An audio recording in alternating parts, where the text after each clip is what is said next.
नमस्कार, आप देख रहे हैं पक्ष विपक्ष। मैं हूं आपके साथ नेहा दुबे। लोकसभा में जम्मू और कश्मीर पुनर्गठन संशोधन विधेयक पारित हो गया है। इस विधेयक में कश्मीरी प्रवासी समुदाय के 2 सदस्यों और पीओके से विस्थापित लोगों को प्रतिनिधित्व देने के लिए एक सदस्य को विधानसभा में नामित करने का प्रावधान है। इसमें SC/ST कार्ड खेला गया है। जम्मू और कश्मीर का पॉलिटिकल बैलेंस भी साधा गया है। पीओके के विस्थापितों को भी प्रतिनिधित्व देने का प्रयास किया गया है। कहा जा रहा है कि इस नए बिल के आने से घाटी की सियासत बदल जाएगी। रिपोर्ट देखिए।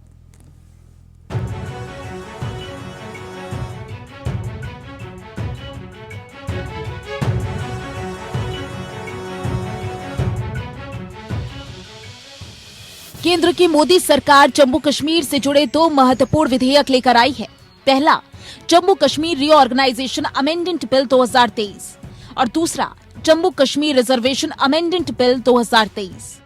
जम्मू और कश्मीर पुनर्गठन संशोधन विधेयक में कश्मीरी प्रवासी समुदाय के 2 सदस्यों और पीओके से विस्थापित लोगों को प्रतिनिधित्व देने के लिए एक सदस्य को विधानसभा में नामित करने का प्रावधान है, जबकि दूसरे बिल में SC/ST और सामाजिक और आर्थिक तौर पर पिछड़े वर्ग को सरकारी नौकरियों और शैक्षणिक संस्थानों में आरक्षण का प्रावधान है। केंद्रीय गृह मंत्री अमित शाह ने लोकसभा के पटल पर विधेयक पेश किए और कहा कि 70 सालों से जिन पर अन्याय हुआ, जो अपमानित हुए और जिनकी अनदेखी की गई, उनको न्याय दिलाने वाले ये बिल हैं। माना जा रहा है कि इस विधेयक से कश्मीरी प्रवासी समुदाय राजनीतिक रूप से सशक्त होगा। जम्मू कश्मीर विधानसभा चुनाव को लेकर सरकार ने संसद में कहा कि हम चुनाव कराने के लिए तैयार हैं। चुनाव आयोग इसको लेकर कभी भी तारीखों का ऐलान कर सकता है। ऐसे में अब सबकी निगाहें चुनाव आयोग की ओर हैं। इसके साथ ही सभी की निगाहें पीओके समेत राज्य में सीटों के नए सिरे से परिसीमन पर भी हैं। इसे इसी साल मंजूरी मिली है। जम्मू कश्मीर में नए परिसीमन के बाद माता वैष्णो देवी समेत 90 विधानसभा सीटें होंगी। परिसीमन के फाइनल रिपोर्ट के मुताबिक 114 सदस्यीय विधानसभा में फिलहाल 90 सीटों पर चुनाव कराए जाएंगे। बाकी सीटें पाक के अवैध कब्जे वाले इलाके में हैं। नई विधानसभा में जम्मू क्षेत्र से 43 और कश्मीरी घाटी से संभाग से 47 सीटें होंगी। इनमें से 9 सीटें अनुसूचित जातियों और 7 अनुसूचित जनजातियों के लिए आरक्षित होंगी। पहली बार 9 सीटें शेड्यूल ट्राइब के लिए आरक्षित की गई है और ST के लिए 9 सीटें और अनुसूचित जाति और जनजाति के लिए 20 सीटों का आरक्षण की व्यवस्था करें। लोकसभा की 5 सीटों में 2-2 सीटें जम्मू और कश्मीर संभाग में होंगी, जबकि एक सीट दोनों के साझा क्षेत्र में होंगी। यानी आधा इलाका जम्मू संभाग का और बाकी आधा कश्मीर घाटी का हिस्सा होगा। जम्मू कश्मीर पुनर्गठन अधिनियम लागू होने से पहले एकीकृत जम्मू कश्मीर विधानसभा में 111 सीटें थीं। इनमें से 24 पाक अधिकृत कश्मीर के लिए आरक्षित थी, जिन पर चुनाव नहीं हो पाता था। शेष 87 सीटों में से 4 लद्दाख, 37 जम्मू और 46 सीटें कश्मीर संभाग में थीं। Bureau report, AP news.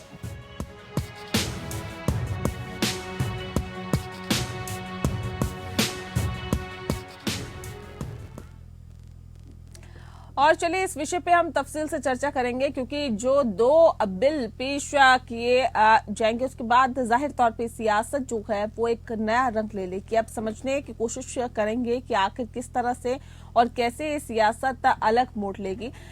इस विषय पर तफसील से चर्चा करने के लिए हमारे साथ खास मेहमान मौजूद हैं, उनसे आपका परिचय करा देते हैं। इस वक्त हमारे साथ नीता वाजपेयी जी हैं, नेता हैं भारतीय जनता पार्टी की, बहुत स्वागत है आपका।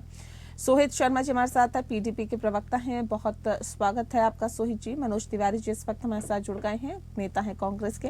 मनोज जी आपका बहुत स्वागत है। इस खास कार्यक्रम की शुरुआत सोहित जी आपके साथ करते हैं। सवाल इस बात को लेकर कि Jammu Kashmir reorganisation amendment bill 2023 और दूसरा Jammu Kashmir reservation amendment bill 2023, कैसे देखते हैं इसे आप? देखो नेहा जी, बात ऐसी है कि हेलो जी। हाँ नेहा जी, बात ऐसी है कि जो रिजर्वेशन बिल लेकर आए हैं, इसमें कोई दो राय नहीं है कि 5 अगस्त 2019 से पहले भी शेड्यूल कास्ट हो चाहे शेड्यूल्ड ट्राइब हो, उनको तो ऑलरेडी रिजर्वेशन मिलती रही है। इसका एक छोटा सा एग्जांपल है, 1956 में 13 जातियों को वहां पे शेड्यूल कास्ट के तहत उनको आरक्षण स्थायी दलों में दर्जा दिया गया 35A के तहत। फिर 1950 में big land state evolution act के तहत 2 लाख एकड़ भूमि गरीब किसानों में बांटी गई। तो ये कहने का मतलब ये है कि मैं आपके माध्यम से पूरे भारत को ये बताना चाहता हूँ कि यहाँ पे जो शेड्यूल कास्ट हो चाहे शेड्यूल ट्राइब हो, उनको पूरा हक यहाँ पे मिलता रहा है।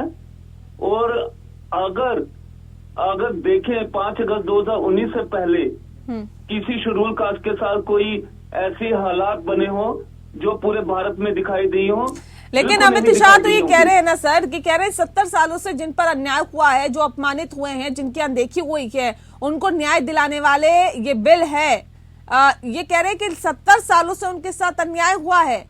आज ये बिल जो हम पेश बात मैं आपको बता रहा हूँ कि आपके माध्यम से मैं पूरे भारत को बताना चाहता हूँ कि 70 साल से ऐसा कोई भी केस हमें बता दीजिए जो शेड्यूल कास्ट के साथ हुआ हो। अरे यहाँ जम्मू के जो शेड्यूल कास्ट हैं उनको कश्मीर में नौकरियां दी जा रही हैं, क्योंकि कश्मीर में तो शेड्यूल कास्ट है नहीं, लेकिन वो यहाँ से नौकरियां कश्मीर में कर रहे हैं। ठीक है, आप इस पे आइडिया ठीक है। नीता जी क्यों आप लोगों को ऐसा लगता है कि 70 सालों से अन्याय हुआ कुछ लोगों के साथ, उनको अपमानित किया गया, उनकी अनदेखी गई और इस बिल के जरिए उनको न्याय दिलाया जाएगा? ये तो कह रहे हैं किसके साथ अन्याय हुआ है, ये क्यों इस तरह आप लोग बातें कर रहे हैं? भाई साहब से सिर्फ इतना पूछना चाहूंगी, कश्मीरी पंडितों के बारे में 2 शब्द बोल देते तो शायद नॉलेज आपकी पूरी पता चल जाती कि हाँ आपने सही उस पर रिसर्च किया है या सही डाटा आपने कलेक्ट किया है बिना किसी भेदभाव के। इसमें अगर अपने ही देश में 46,631 परिवार, 1,57,968 लोग अपने ही देश में अगर विस्थापित हैं, तो इससे बड़ी त्रासदी और क्या हो सकती है? कश्मीरी पंडितों का मामला अलग है नीता जी, कश्मीरी पंडितों का मामला अलग है। इसमें 9 सीटें अनुसूचित जातियों और 7 अनुसूचित जनजातियों के लिए आरक्षित की गई हैं। ये कह रहे हैं अनुसूचित SC ST किसके साथ भेदभाव किया? ऐसा कोई तो मामला होगा आपके सामने, वो बता दीजिए। कह रहे ऐसा होता ही नहीं था जम्मू कश्मीर में। खैर जम्मू कश्मीर में क्या नहीं होता था ये इनसे ज्यादा जानती हूँ मैं, और पढ़ के आना सबसे बड़ी चीज है कि हर चीज में सबसे बड़ी चीज है केवल ब्राह्मणों के साथ जो हुआ उसमें ब्राह्मण ही नहीं भागे हैं। बहुत सारे जो इतनी डाटा मैं बता रही हूँ इसमें सिर्फ ब्राह्मण ही नहीं है, सारे जाति और धर्म के लोग हैं। सबसे बड़ी बात अमित शाह जी ने एक शब्द अधिकार देना, सम्मान के जो आप लोग अदर स्टेट्स में कर रहे हो आरक्षण दे के कि हर जाति को आरक्षण देना है, हर जाति को, हर स्टेट में आप ये डबली बजा रहे हो, तो जम्मू कश्मीर में क्यों नहीं? जम्मू कश्मीर में सम्मान के साथ आपका अधिकार आपको दिया जा रहा है। एक है कि आपको 2, अच्छा उधर से 2 को उठा लिया, 4 इधर को उठा लिया, उसको कर दिया, लेकिन आपको जो हक है वो आपको सरकार बिना मांगे आपको दे रही है। आप उस पर स्टैंड कर सकते हो कि नहीं मेरा ये हक है, मुझे चाहिए। अगर जहाँ आपको रिटर्न में हक नहीं होता वहाँ आप कहीं भी, आप हम सब पढ़े लिखे हैं, अगर आपको रिटर्न में कोई व्यवस्था नहीं है तो वो मान्य नहीं होती है। ठीक है मनोज जी, ये इन बिल को कैसे देखते हैं आप? क्या लगता है कि इससे जम्मू कश्मीर के लोगों का विकास होगा?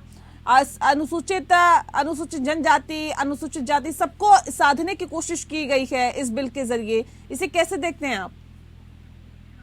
देखिए नेहा जी, भारतीय जनता पार्टी चुनाव के समय में अगर कोई बिल लेकर के आए तो पूरा हिंदुस्तान जानता है कि 24x7 इन लोगों का मूड सिर्फ और सिर्फ चुनावी लाभ की खातिर होता है। देखिए जो अमेंडमेंट आया है उस अमेंडमेंट में अमित शाह जी इस देश के गृह मंत्री हैं और गृह मंत्री का बयान जो है उनको मुझे लगता है कि या तो तथ्यों की जानकारी देने वाले लोग सिर्फ चुनावी संदर्भ में जानकारी देते हैं। 1952 और 1956 इन दोनों समय में जम्मू और कश्मीर में अमेंडमेंट हुआ था। उस अमेंडमेंट के समय में जो भी लोग पहाड़ में या पर्वतीय क्षेत्र के लोग थे या SC ST के लोग थे, उन सब लोगों के समान अधिकारों की रक्षा की खातिर अमेंडमेंट आया था। ये शुरुआती दौर से ही है। अब ये जो चुनावी शगुफा है, इस चुनावी शगुफा में सिर्फ और सिर्फ भारतीय जनता पार्टी को प्रचारित करके और चुनावी लाभ लेने की कोशिश कर रही है। दूसरी बात, भाजपा प्रवक्ता महोदया ने बताया, मैं उनको एक बात की जानकारी देना चाहता हूँ। देखिए, SC ST एक्ट और समानता के अधिकार को लेकर के जब कांग्रेस की पूर्ववर्ती सरकारों ने इस पर बहुत काम किया है और उस संवैधानिक बदलाव के बाद ही SC ST एक्ट आया। समानता के अधिकार को लेकर के सभी वर्ग के और सभी धर्म के लोगों को अधिकार की बात संविधान के बदलाव के बाद दी गई। तो ये प्रक्रिया चलते रही और ये सतत प्रक्रिया है और इस प्रक्रिया में कोई खास नहीं है। बस ये चुनावी मोड और चुनावी लाभ की खातिर भाजपा का एक प्रोपेगेंडा है। और मैं एक चीज और भी पूछना चाहता हूँ, आज 370 हटाने के बाद कश्मीर में जो बदलाव आए हैं, मुझे ये बताएं कि उस बदलाव में कश्मीर के लोगों को क्या मिला। और विस्थापन की बात जहाँ तक अभी बार बार ये लोग कहते हैं, कश्मीरी पंडितों का भी इन्होंने मुद्दा उठाया जबकि आपने उसको टोका था। कश्मीरी पंडितों के पलायन का मुद्दा इन्हीं की सरकार का पाप था और अपने ही सरकार के पापों को ये लोग भुला करके और सिर्फ चुनावी लाभ की खातिर ये प्रोपेगेंडा फैला रहे हैं। ठीक है नीता जी, ये चुनावी फायदे के लिए है क्या? इनसे बेहतर कोई नहीं जानता है कि चुनावी फायदा और नुकसान क्या होता है। हम लोग मैं बहुत खुशी से इस चीज को एक्सेप्ट कर रही हूँ कि हम लोग 24 आवर चुनावी मूड में रहते हैं। कोई बात नहीं, अपने काम के मूड में रहने में क्या बुराई है? कोई बुराई नहीं है। हम आपकी तरफ से बैंकॉक घूमने नहीं चले जाते। हम काम करते हैं तो काम के मूड में रहेंगे। हर साल हमें काम करना, क्यों काम तब तो किसी को कम लगता है जब वो जनता के बीच नहीं जाता है। आप जनता के साथ जब 1 to 1 होंगे ना तो आपके पास टाइम कम पड़ेगा। आपके पास, मुझे पता है कांग्रेस के पास टाइम ही टाइम है, तो इसलिए वो हमें हमेशा इस बात के लिए दोष देती है कि आप 24 घंटे चुनावी मूड में रहते हैं। चुनावी मूड में नहीं रहते हैं। ठीक है जनता मनोज की जी, सेवा के मूड में 10 रहते सेकंड है, हैं। सिर्फ आप 10 सेकंड में जवाब दीजिए, फिर मैं आगे चलती हूँ। नेहा जी, लोकतंत्र में जनता के बुनियादी मुद्दों को उठाने की खातिर और उसके निराकरण की खातिर जनता में सरकार को चुना जाता है।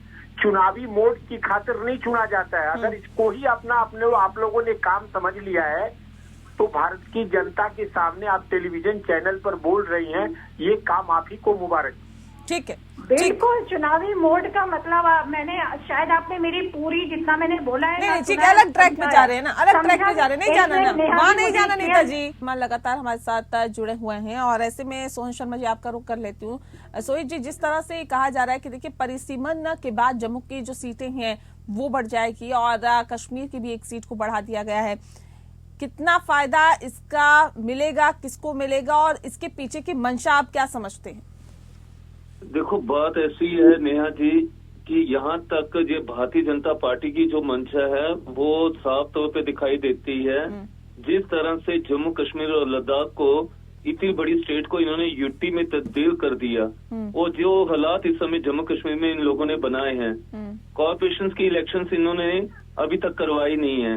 वो 2 महीने हो गए वो खत्म किए हुए, अभी तक ना कॉर्पोरेशन की इलेक्शंस हो पाई जहाँ पे और ना ही असेंबली की इलेक्शंस हो पाई। नहीं तो कह रहे हैं ना किसी भी वक्त करवा सकता है चुनाव आयोग, हमें कोई दिक्कत नहीं है। देखो, ये जो चीजें जो कह रहे हैं ये इनके हाथ में है क्योंकि प्रशासन इनके हाथ में है। अब इसमें हम क्या कह सकते हैं। लेकिन मैं आपको एक बात कहना जरूर चाहता हूँ, यहाँ तक कश्मीरी पंडित की बात वाजपेयी जी कह रही थी कि आप कश्मीरी पंडित के बारे में कुछ बोल दीजिए, तो मैं उनको ये बताना चाहता हूँ, आपने तो कश्मीरी पंडित माइग्रेंट के कहने पे 2 नॉमिनेट सीटें कर दी। अगर इससे अच्छा अगर आपने 2 रिजर्व कर दी होती सीटें रिजर्वेशन कश्मीर में, चाहे वो हब्बा कदल होता चाहे और कोई एक जोन होता जिसमें अगर वो रिजर्व होते तो कश्मीरी पंडित वहां जाके इलेक्शन लड़ते। लेकिन नॉमिनेट करके, चलो ये आपकी सोच है, आपने क्या सोचा होगा ये हम तो नहीं जानते हैं, लेकिन अच्छा रहता कि अगर कश्मीरी पंडित को अगर आपने वहां पे विस्थापित करना था तो एक अच्छी सोच होती कि अगर आप वो सीटें रिजर्व करते तो कश्मीरी पंडित वहां जाके वहां पे इलेक्शन लड़ते, उनके बीच में जाते, उनसे बात करते, तो आपने डायरेक्ट सीधा नॉमिनेट करती है। चलो ये इनकी सोच है, इसमें हम कुछ नहीं ठीक है। कह नीता सकते जी हैं। कह रहे कि देखिए नॉमिनेट करना चाहिए था कि ये रिजर्व कर दिया आपने सीटें, रिजर्व करना नहीं, चाहिए था, नॉमिनेट कर दिया आपने। हाँ हाँ थोड़ा सा करेक्शन मैं करूंगी। इन्होंने कहा कश्मीरी पंडितों को विस्थापित कर दिया, हमने नहीं विस्थापित किया, हम स्थापित करने की बात कर रहे हैं। दूसरी चीज ये है कि कश्मीरी पंडितों को वहाँ पे अधिक जी बोलिए, आप कुछ बोलना चाहते हैं? नहीं कोई नहीं मैं बोल ये रहा, आप ही कहना बोल चाहता रहे हूँ, हैं। अभी भी वो यहाँ पे विस्थापित हो, माइग्रेंट हो रहे हैं। 8 परिवार अभी भी जम्मू में आकर रहने लगे हैं। हाँ, अभी सारे रहेंगे, धीरे धीरे उनके अधिकार, इलेक्शन और सारी चीजें नॉर्मलाइज हो जाएंगी धीरे धीरे। जैसे आतंकवाद धीरे धीरे कम हो रहा है, धीरे धीरे सब कुछ वैसे ही हो जाएगा। मैडम जी, जैसे मैं अदर आपको स्टेट ये है। कह रहा हूँ कि कश्मीर से माइग्रेट होकर 5 अगस्त 2019 के बाद से वो जम्मू में आकर रहने लगे हैं। इतना डर खौफ वहाँ पे पैदा हो गया है। ऐसा कुछ नहीं है, सारे आके रहने लगे हैं। मैंने भी मुझे भी पता है कितने आके रहने लगे हैं। वो सारे वापस जाएंगे। उसी अधिकार और सम्मान की बात हो रही है।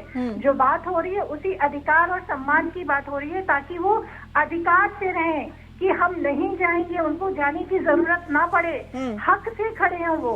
इसकी बात हो रही है। पेपर वर्क की बात हो रही है। जब आपके पास ऑथेंटिक पेपर वर्क होता है कि हम यहीं के हैं और नहीं जाएंगे, आप कितना भी भेजो, तो वो नॉमिनेट से अलग अच्छा होता है, तो वो अब सम्मान रिजर्वेशन से कर होता देते, है। 2 सीटें वहाँ की, ठीक है 2 सीटें वहाँ की रिजर्वेशन कर देते आप। वो उसकी अलग अपना उसकी उस विभाग से संबंधित अपने लोग हैं, उनका पता है कि क्या नजरिया होगा, क्या सोचा होगा, उनकी दूरदृष्टि क्या अच्छा ये होगी, बताइए, जम्मू की positivity कितनी सीटें होगी, बढ़ाने, जम्मू की सीटें बढ़ाने के पीछे का नजरिया क्या है? इसकी मंशा क्या है? अलग अलग क्षेत्रों को छोटे छोटे उसमें डिवाइड करके ज्यादा प्रतिनिधित्व देना है। और क्या सिंपल सा है, ज्यादा लोगों को ज्यादा प्रतिनिधित्व देंगे, ज्यादा प्रतिनिधित्व देंगे तो काम अच्छा होगा, छोटे छोटे लेवल पे काम होगा। ठीक है लोग मनोज जी, क्या ज्यादा- लगता है आपको कि इस तरह से काम अच्छा होगा? जिस बात का जिक्र अभी नीता जी कर रही हैं कि सीटें अगर बढ़ा देंगी तो काम जो है वो अच्छा होगा, विकास ज्यादा होगा। देखिए नीता जी बिल्कुल भारतीय जनता पार्टी की तरह बोल रही हैं। दरअसल क्या है, वहाँ का जो आधारभूत मुद्दा है वो पर्वतीय क्षेत्र में रहने वाले जो लोग हैं, चाहे वो कश्मीरी पंडित हों या वहाँ के जो अभी बाशिंदे जो वहाँ पे रह रहे हैं पहाड़ के लोगों, उनकी बहुत सारी बुनियादी समस्याएं हैं। उन समस्याओं के निराकरण के लिए जो सरकार ने वायदे किए थे, जिसकी वजह से लोगों ने कहा कि 370 हटेगा तो वहाँ की स्थितियों में बदलाव होगा। 370 के हटने से वहाँ की परिस्थितियों में और विषमता आई है और इस विषमता को सरकार से अपेक्षा थी कि उसको पार्टी उसको खत्म करेगी। लेकिन जो परिस्थितियां दिन प्रतिदिन खराब होते जा रही हैं उसका मूल कारण सरकार की गलत नीतियां हैं। और मैं बार बार कहता हूं, देखिए जनता और जनता के मुद्दों को अगर आप चुनाव से जोड़ेंगी तो वो निश्चित रूप से हानिकारक होगी और घातक होगी वहां के प्रदेश की जनता की खातिर। इसलिए आरक्षण और आरक्षण में दी गई सुविधाएं बहुत पहले से है, उसका क्रियान्वयन इस सरकार का काम है जिसकी अपेक्षा वहां के लोगों की है। और इस चुनाव में अभी तक चुनाव तो नहीं हुआ है, ये आशा की जाती है कि सरकार वहां चुनाव संपन्न कराएगी। लेकिन मुझे जो अभी की वर्तमान परिस्थितियां लगती हैं, उस वर्तमान परिस्थितियों में ये आरक्षण का जो मुद्दा उठाया जा रहा है वो सिर्फ और सिर्फ चुनावी लाभ की खातिर है। और परिसीमन का? देखिए परिसीमन तो एक प्रक्रिया है। आपको पता है बहुत सारी जगह पर, बहुत सारे प्रदेशों में परिसीमन हुआ। देखिए परिसीमन जो जम्मू क्षेत्र में जो सीटें बढ़ाई गई है, देखिए मैं बार बार ओपनली खुला कह रहा हूँ कि भारतीय जनता पार्टी जनता के बुनियादी मुद्दों से ध्यान को भटकाने की खातिर एक नया सगुफा छोड़ती है। इससे वहाँ की जनता को कोई लाभ नहीं होने वाला है। और जो लाभ जो लोग सोच करके और जो लोगों की सोच थी कि इस सरकार के क्रियान्वयन से हमको लाभ होगा, सरकार उसको क्रियान्वित नहीं कर पाई और महज एक लॉलीपॉप दे करके वहाँ के लोगों को दिग्भ्रमित करने का प्रयास कर रही है। ठीक है नीता जी, देखिए ये लॉलीपॉप कहा जा रहा है और सरकार की तमाम योजनाओं को लॉलीपॉप ही कहा जाता है। ये भी कहा जा रहा है कि बिल आया तो भी लॉलीपॉप है, ये परिसीमन हुआ तो भी लॉलीपॉप है। भले ही एक प्रक्रिया हो लेकिन इसे नेता जी, लॉलीपॉप की मुझे तरह आप ही ये देखा बताइए, जाए। आप भारतीय जनता पार्टी के प्रवक्ता हैं, मुझे ये बताइए ये बिल सबसे पहले कब आया था? मुझे मेरा आप टेस्ट न ले, मैं आपका जवाब दे रही हूँ कि ये नहीं, जो मैं आपका जनता टेस्ट नहीं ले रहा हूँ। मुझे एक मिनट भाई साहब, मेरी बात सुनिए, मैंने आप में इंटरफेयर नहीं किया है। मैं आपसे जानना चाहता मैं हूँ एंकर नहीं हूँ, कि रीना जी एंकर है, वो आप क्वेश्चन जिम्मेवार पूछेंगे। चैनल पर बैठ के बोल रही हैं, जनता आपसे अपेक्षा करती है कि भाजपा की तरफ से जो आप बात बयान कर रही हैं वो ये बताइए, जम्मू कश्मीर में 1952-1956 में इस मसले पर अमेंडमेंट आया था कि नहीं आया था, और ये उसका लाभ वहाँ के संशोधन लोगों नाम को के मिला कि शब्द नहीं को मिला? आप शायद जानते होंगे भाई साहब, संशोधन नाम का एक शब्द होता है, इसके बारे में आप शायद मुझे बताने की जरूरत नहीं पड़ेगी। जहाँ तक जनता के लॉलीपॉप का कह रहे हैं ना बात, जनता उसका जो स्वाद है ना भली भांति जानती है और समझती है, उसके फायदे भी समझती है। बात नहीं है आप लोग सबसे बड़ा काम ये करिए कि जो बोलते हैं ना वो जनता को समझा दें। मुझे जनता आपकी बात समझ नहीं पाती है, चैनल पे बैठ के बस सुनाते हैं। विस्थापन कब हुआ था? वहाँ से कश्मीरी पंडितों का विस्थापन ये जीके का हुआ टेस्ट था, नहीं उस है भाई वक्त साहब, आपने ये जीके सहयोग का से टेस्ट सरकार नहीं है, चल आप रही खुद पढ़ थी, लें। और वहाँ सुनिए,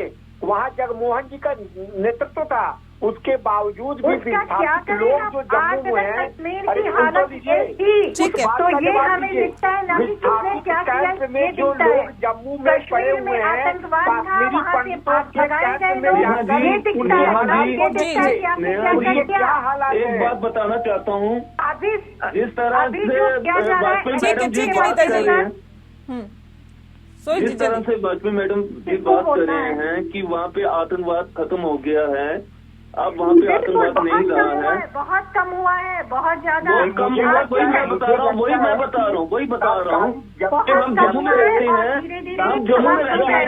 नहीं ऐसे नहीं ना, एक एक करके बोलिए, एक एक करके यूनियन जम्मू में रहते हैं, जम्मू की आवाज तो सुन लीजिए। एक सेकंड, एक सोई जी बोल रहे हैं ना अभी। जम्मू की यात्रा जम्मू में रहते हैं, जम्मू की आवाज तो सुन लीजिए। कश्मीर जाइए और वहाँ जाकर के ठीक है, मनोज स्थानीय जी। लोगों से पूछिए, भाई साहब, एक मिनट, सरकार एक के मिनट, द्वारा ये लाए गए क्रियान्वयन किस हद मनोज तक जी। वहाँ के लोगों के लिए लाभकारी है, ठीक है, ठीक इसकी है। जानकारी लेकर भाई ठीक साहब, है, एक ठीक है, मिनट। ठीक है। मैंने आपसे जम्मू में सिंपल रह रहा हूँ सवाल मैं। किया। 10 जम्मू सेकंड की है बात सर, आपको सोई जी बताता हूँ। 10 सेकंड में बात पूरी करिए। 5 अगस्त 2019 के बाद से यहाँ पे हालात दिन प्रतिदिन खराब हुए हैं। हाँ, रजौरी में, डांगरी में, रजौरी की एक जगह है कस्बा डांगरी, वहाँ हिंदुओं का इतना बड़ा नरसंहार हुआ। इससे जिसका पहले अभी नहीं तक होता था कोई क्या? पता नहीं। इससे पहले नहीं होता था कौन क्या? क्या नेहा जी? इससे पहले नहीं होता था क्या? देखो, इससे पहले कहाँ हुआ है, आप मुझे बताइए। जो हिंदू का नरसंहार 5 अगस्त 2019, जो भारतीय जनता पार्टी कहती थी कि 5 अगस्त 2019 के बाद से हालात सामान्य हो कश्मीरी गए हैं। पंडितों का विस्थापन क्यों हुआ, कैसे हुआ, किस देखो, कंडीशन में देखो हुआ नेहा सर, वो जी, किसी से देखो, छिपा हुआ देखो, नहीं है। देखो नेहा बहरहाल जी, बात मेरे पास ऐसी वक्त है, की कमी है, मेरे बात वक्त बहुत ऐसी है, शुक्रिया, हालात बहुत शुक्रिया आप सभी का हमारे साथ इस खास चर्चा में शामिल होने के लिए। पक्ष में फिलहाल के लिए इतना ही। नमस्कार।